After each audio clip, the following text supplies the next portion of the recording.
Ok. Você com certeza conhece esse jogo, eu nem vou enrolar muito em introdução porque não precisa, só não precisa. Five Nights at Freddy's. Essa franquia tem 7 jogos, 4 spin-offs, mais de 15 livros e um filme que até agora não saiu. E mesmo assim, com tanto conteúdo, ele ainda consegue guardar muitos mistérios. Como, por exemplo, a própria cronologia, que ainda é muito debatida pelos fãs até hoje. Pelo menos até a Ultimate Custom Night. A própria existência do Golden Freddy, que atualmente a versão mais aceita é a de que esse animatronic estaria sendo possuído por 2 crianças, Cassidy e a criança chorona, ou Ivan.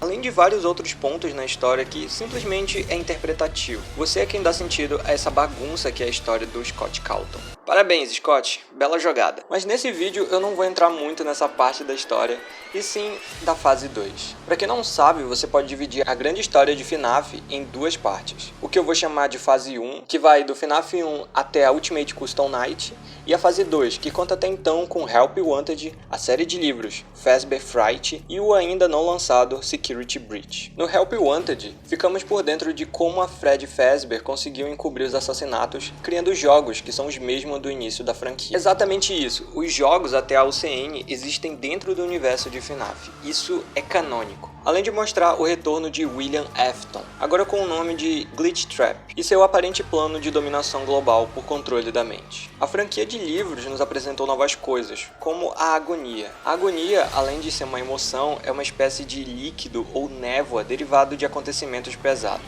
como a tortura e morte. Ela pode impregnar objetos que estão presentes no local, os deixando amaldiçoados, como é o caso do Stitch Wraith, que é um endoesqueleto montado com essas peças amaldiçoadas por um pesquisador que estava estudando a agonia. Por injetar a agonia nesse boneco, ele acaba ativando as 2 almas que estavam ali dentro, os remanescentes de Jake e Andrew. Outra coisa a mencionar é que as almas ou remanescentes também podem ficar presos em objetos, não só a alma inteira, como muito provavelmente fragmentos de alma. Isso é basicamente a resposta de como os animatronics ganham vida. Uma alma é presa no objeto e a agonia dá a energia necessária para essa alma poder acordar e ficar consciente. Essa série também deixou muitas histórias em aberto, envolvendo novos animatronics, pessoas possuídas por animatronics, animatronics possuídos por pessoas, umas garotas que viraram doces e até um cara que teve um bebê Springtrap.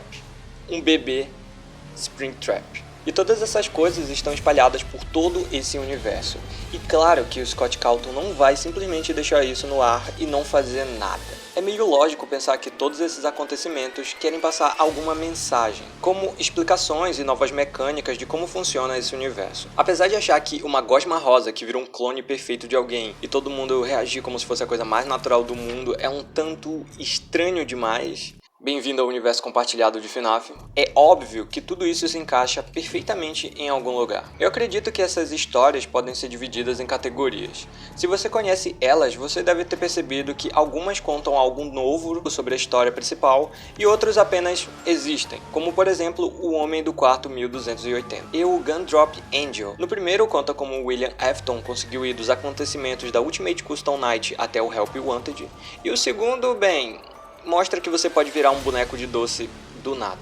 É isso. Então acho que faria sentido separar as histórias em pelo menos 2 categorias: os complementos das mecânicas existentes e o de mecânicas novas. Esse último, além de coisas novas, faria muito mais sentido, pelo menos pra mim, se ele estivesse apenas querendo dar algum tipo de lição de moral, ou algo do tipo de situações que acontecem no nosso dia a dia, ou até mesmo dos próprios personagens desse universo. Não sei se deu pra entender, mas na minha cabeça isso funciona bem. Mas a grande pergunta, o porquê o Scott tá dando tantas novas informações sobre o universo de FNAF?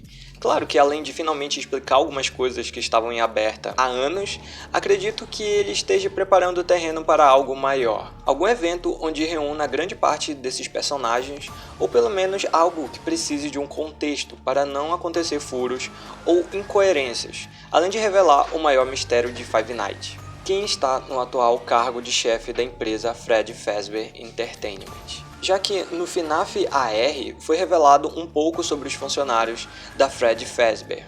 Acredito que isso possa acontecer em um outro jogo anunciado de Scott, Into the Madness, que até onde sabemos estava em 0% de progresso. Ou talvez eu esteja falando besteira e isso acontecerá em um outro lançamento no futuro. O negócio é que, agora que FNAF saiu de um jogo indie para algo mais profissional, grandes acontecimentos nos aguardam. Espero que tenham gostado dessa tentativa de teoria. Eu reli muita coisa para tentar não falar bobagem sobre esse assunto, já que FNAF é algo bem complicado. E foi.